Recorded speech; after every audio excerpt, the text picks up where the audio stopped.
মায়েদের যতই কষ্ট হোক সন্তানদের প্রয়োজন মেটাবেই। কি রে মানু, তোর কি হয়েছে?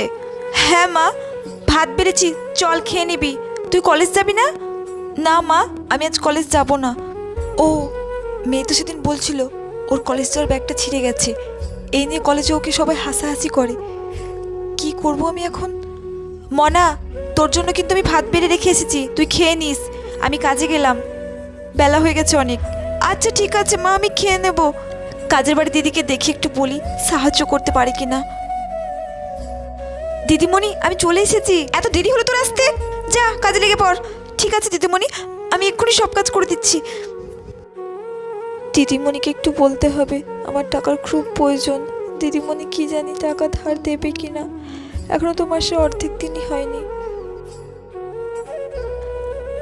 দিদিমণি, আমার সব কাজ হয়ে গেছে।